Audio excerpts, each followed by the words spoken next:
Welcome back. This is Sleepy Reader, and we've been reading The Wonderful Wizard of Oz. Tonight, we read chapter 15, The Discovery of Oz the Terrible. The four travelers walked up to the great gate of the Emerald City and rang the bell. After ringing several times, it was opened by the same guardian of the gate they had met before. "What? Are you back again?" he asked in surprise. "Do you not see us?" answered the Scarecrow.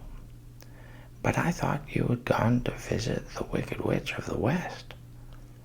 "We did visit her," said the Scarecrow. "And she let you go again?" asked the man in wonder. "She could not help it, for she is melted," explained the Scarecrow.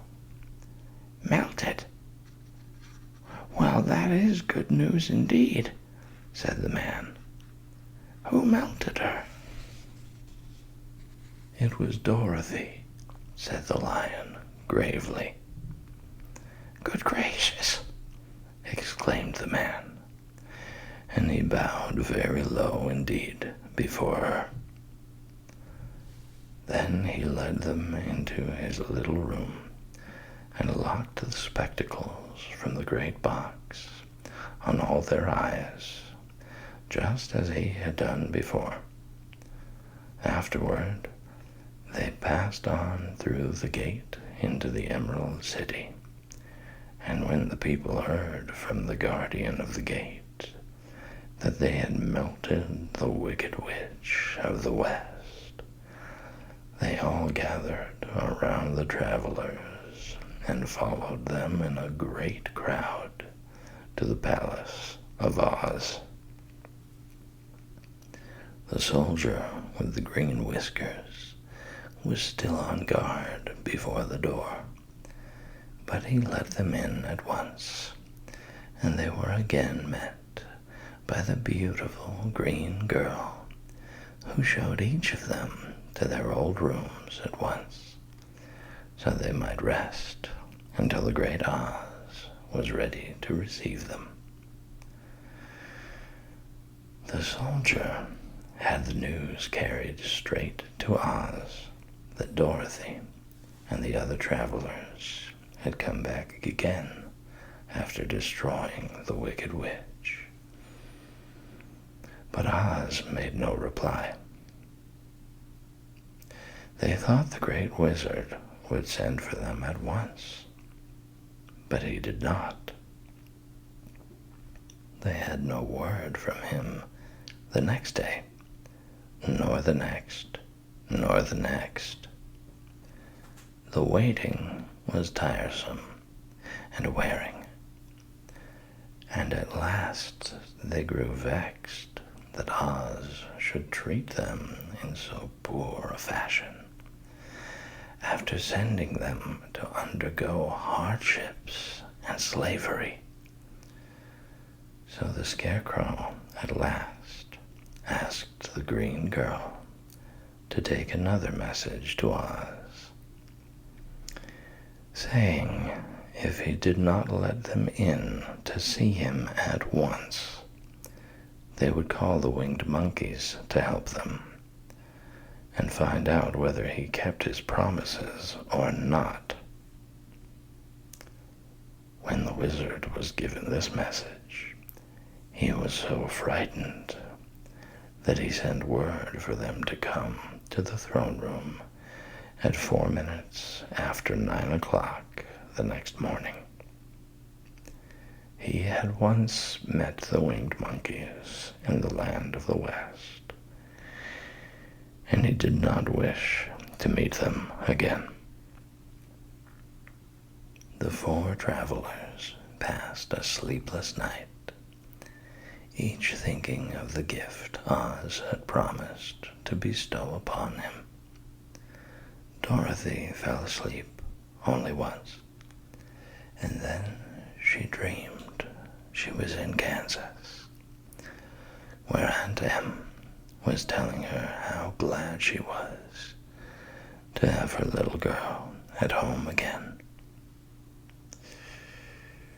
Promptly at 9 o'clock the next morning, the green-whiskered soldier came to them, and 4 minutes later they all went into the throne room of the great Oz. Of course, each one of them expected to see the wizard in the shape he had taken before, and all were greatly surprised when they looked about and saw no one at all in the room. They kept close to the door and closer to one another, for the stillness of the empty room was more dreadful than any of the forms they had seen Oz take. Presently they heard a voice, seeming to come from somewhere near the top of the great dome, and it said solemnly, "I am Oz, the great and terrible. Why do you seek me?" They looked again in every part of the room, and then, seeing no one, Dorothy asked, "Where are you?" "I am everywhere," answered the voice. "But to the eyes of common mortals I am invisible. I will now seat myself upon my throne, that you may converse with me." Indeed, the voice seemed just then to come straight from the throne itself. So they walked toward it and stood in a row while Dorothy said, "We have come to claim our promise, O Oz." "What promise?" asked Oz. "You promised to send me back to Kansas when the Wicked Witch was destroyed," said the girl. "And you promised to give me brains," said the Scarecrow. "And you promised to give me a heart," said the Tin Woodman. "And you promised to give me courage," said the Cowardly Lion. "Is the Wicked Witch really destroyed?" asked the voice, and Dorothy thought it trembled a little. "Yes," she answered. "I melted her with a bucket of water." "Dear me," said the voice, "how sudden. Well, come to me tomorrow, for I must have time to think it over." "You've had plenty of time already," said the Tin Woodman angrily. "We shan't wait a day longer," said the Scarecrow. "You must keep your promises to us," exclaimed Dorothy.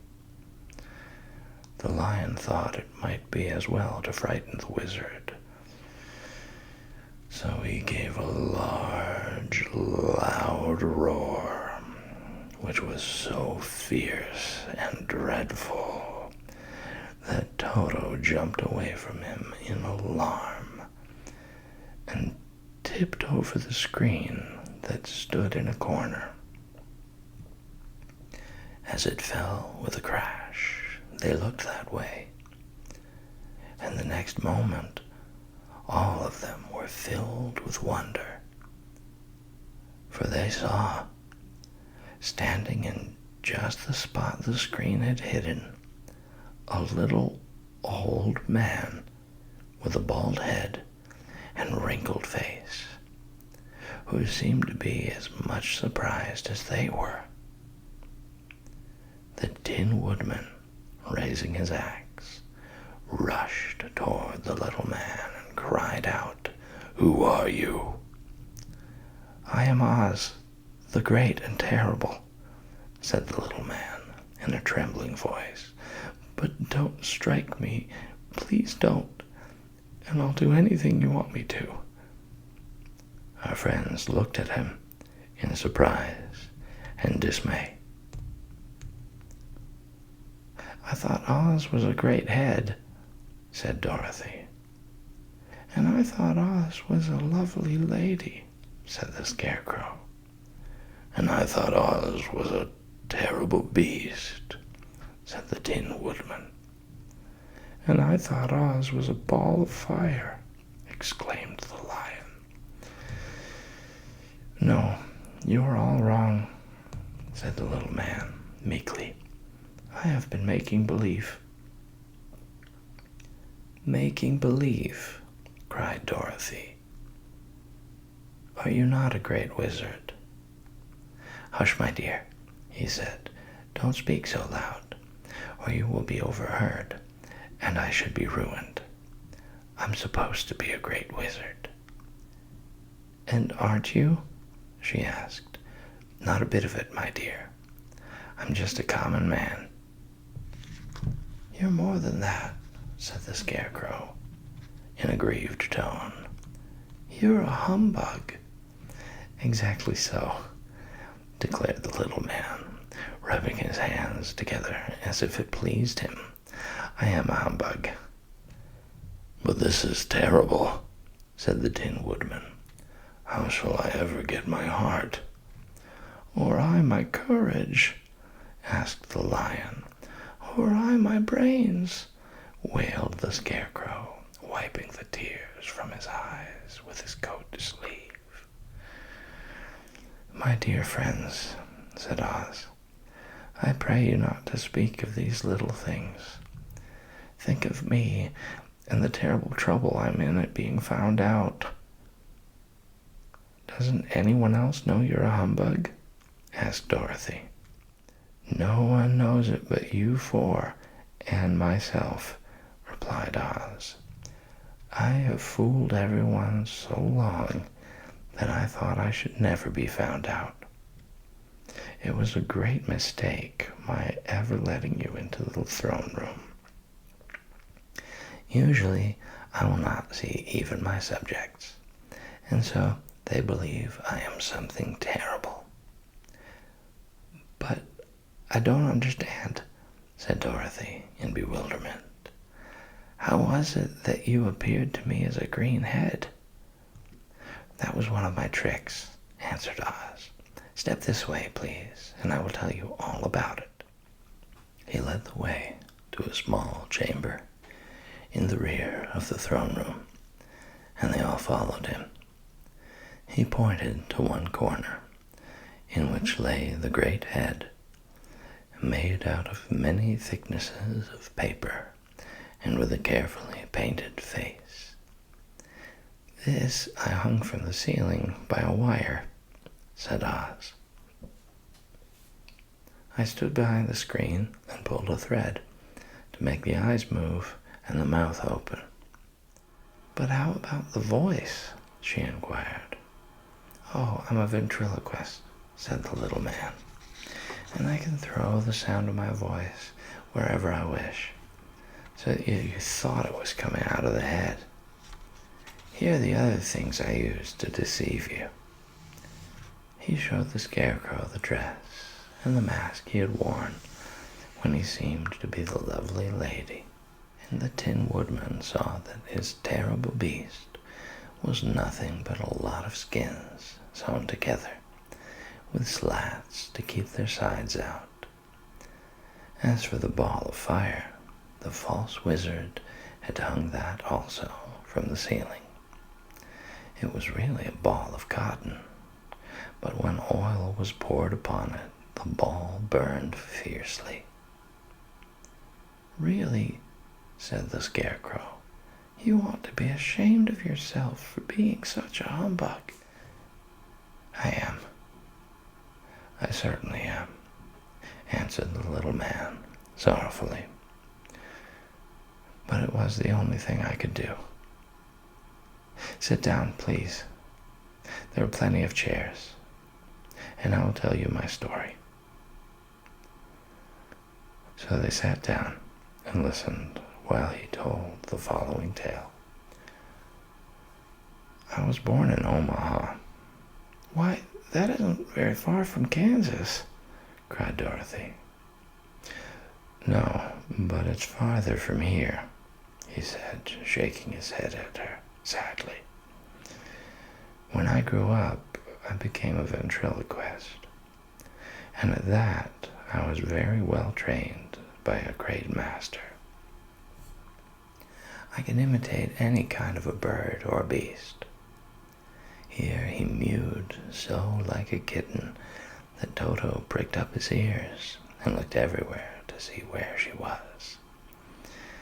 "After a time," continued Oz, "I tired of that and became a balloonist." "What is that?" asked Dorothy. "A man who goes up in a balloon on circus day so as to draw a crowd of people together and get them to pay to see the circus," he explained. "Oh," she said, "I know.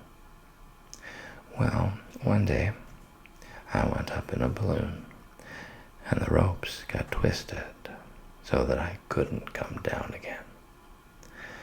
It went way up above the clouds, so far that a current of air struck it and carried it many, many miles away. For a day and a night I traveled through the air, and on the morning of the second day I awoke and found the balloon floating over a strange and beautiful country. It came down gradually, and I was not hurt a bit, but I found myself in the midst of a strange people who, seeing me come from the clouds, thought I was a great wizard.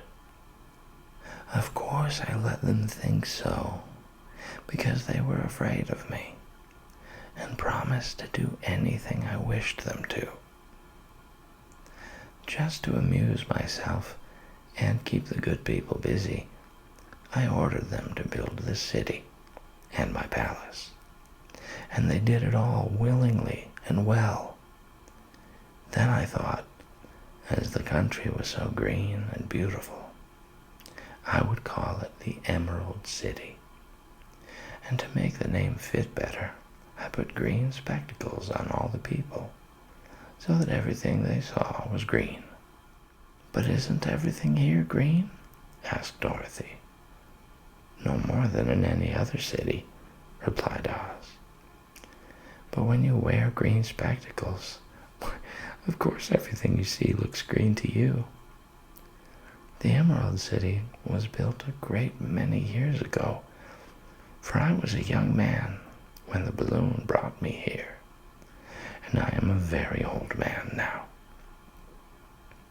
But my people have worn green glasses on their eyes so long that most of them think it really is an Emerald City. And it certainly is a beautiful place, abounding in jewels and precious metals, and every good thing that is needed to make one happy. I have been good to the people, and they like me. But ever since this palace was built, I have shut myself up and would not see any of them. One of my greatest fears was the witches. For while I had no magical powers at all, I soon found out that the witches were really able to do wonderful things. There were 4 of them in this country, and they ruled the people who live in the north and south and east and west. Fortunately, the witches of the north and south were good, and I knew they would do me no harm. But the witches of the east and west were terribly wicked, and had they not thought I was more powerful than they themselves, they would surely have destroyed me. As it was, I lived in deadly fear of them for many years, so you can imagine how pleased I was when I heard your house had fallen on the Wicked Witch of the East. When you came to me, I was willing to promise anything if you would only do away with the other witch. But now that you have melted her, I'm ashamed to say that I cannot keep my promises. I think you are a very bad man, said Dorothy. Oh, no, my dear. I'm really a very good man, but I'm a very bad wizard, I must admit. Can't you give me brains? Asked the Scarecrow. You don't need them. You are learning something every day. A baby has brains, but it doesn't know much. Experience is the only thing that brings knowledge. And the longer you are on Earth, the more experience you are sure to get.